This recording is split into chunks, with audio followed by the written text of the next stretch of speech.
Assalamualaikum warahmatullahi wabarakatuh. Perkenalkan, saya Femidila Mita Dewantari, NIM 26020119119100016 dari Aquaculture kelas A.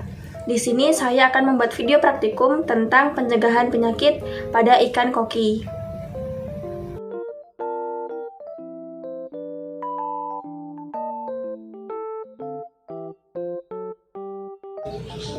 Langkah pertama, baskom atau wadah yang sudah diisi air, kemudian diberi methylene blue secukupnya.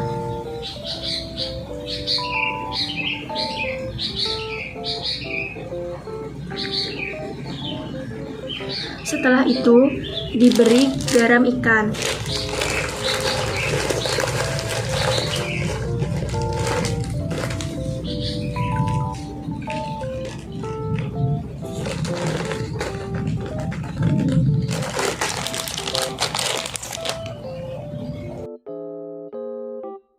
Setelah itu, aduk antara methylene blue dan garam ikan agar tercampur secara merata.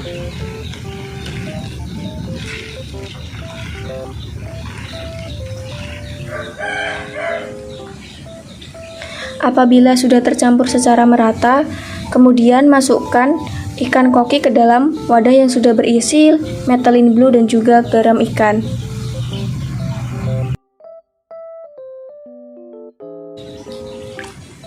Selanjutnya, masukkan ikan koki ke dalam wadah yang sudah berisi methylene blue tadi dan juga garam ikan. Kemudian gosok pelan pada tubuh ikan koki. Penggosokan ini bertujuan agar kotoran yang menempel pada ikan koki dapat rontok atau meluruh.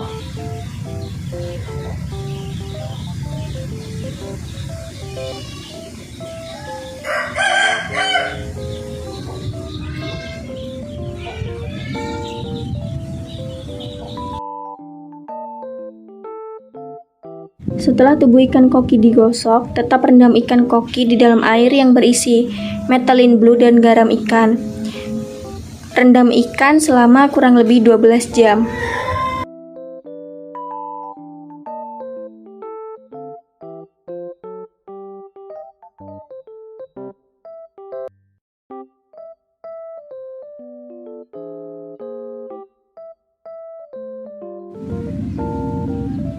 Setelah direndam selama kurang lebih 12 jam, bilas ikan dengan air bersih dan kemudian masukkan ke dalam akuarium.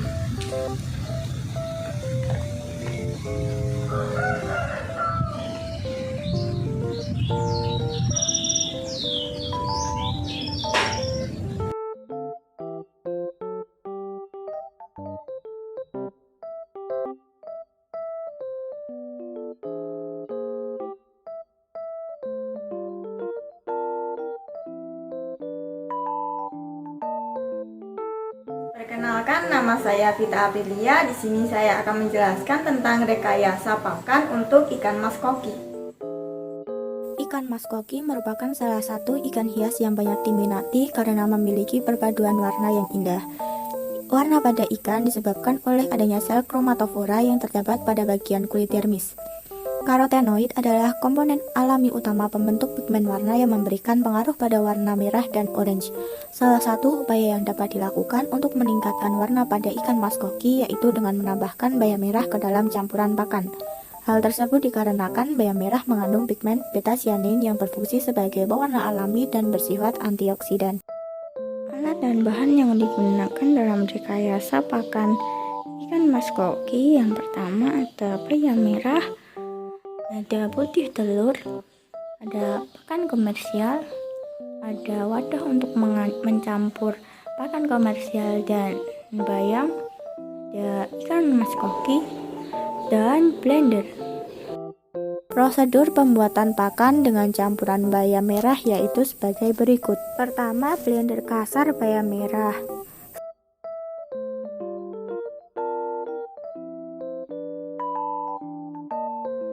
Setelah itu, campurkan pakan sebanyak 6 sendok teh.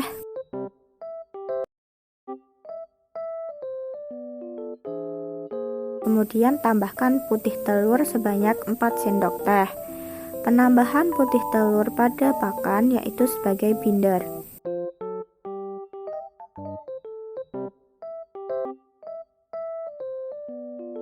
Setelah itu, aduk campuran pakan dan bayam merah hingga rata. Angin-anginkan pakan selama beberapa menit sampai pakan kering.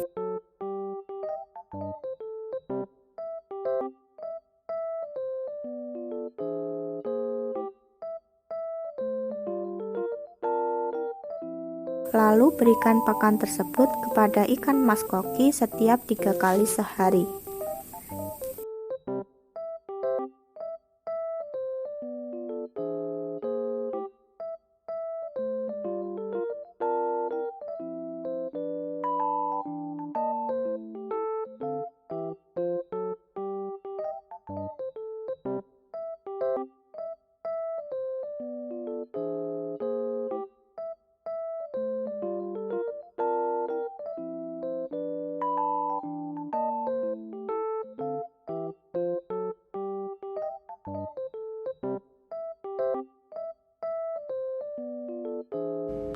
Rekayasa sistem menggunakan filter coldness.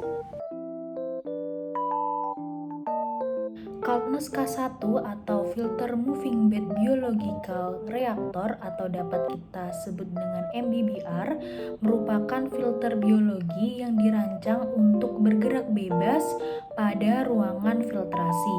Coldness berfungsi sebagai media dalam proses nitrifikasi. Kelebihan penggunaan filter coldness yang pertama itu memiliki surface area yang cukup luas, yaitu sekitar 800 meter persegi per liter.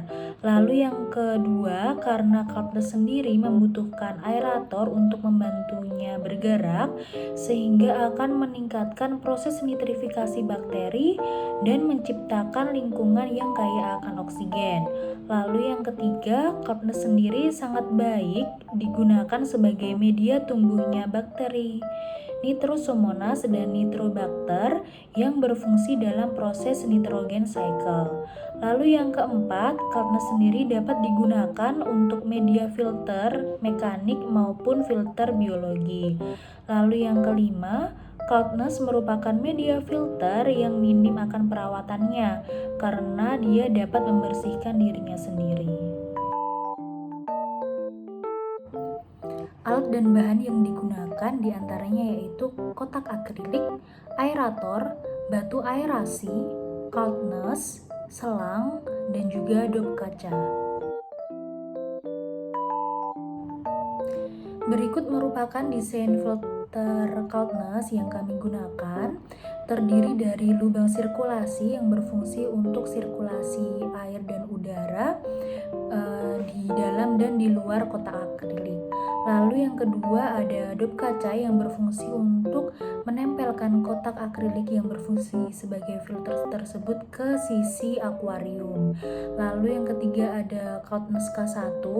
Yang keempat ada batu aerator atau airstone yang berfungsi untuk menghasilkan gelembung udara. Lalu yang kelima ada selang aerator. Penempatan coldness di dalam akuarium. Nah, untuk penempatan coldness sendiri di dalam akuarium, coldness itu perlu suatu wadah sebagai tempat mereka bergerak.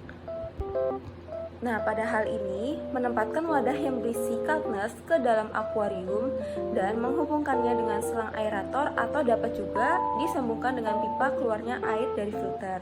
Berikut adalah gambar-gambar dari contoh penerapan coldness di dalam akuarium. Jadi coldnessnya itu dimasukkan ke dalam suatu wadah seperti yang sudah dijelaskan oleh teman saya sebelumnya, Emma. Berikut adalah cara kerja dari filter coldness. Nah, media filter yang kami gunakan ini yaitu filter coldness sangat penting untuk membuat ekosistem yang stabil dengan memberikan tempat yang sangat cocok untuk bakteri baik berkembang biak.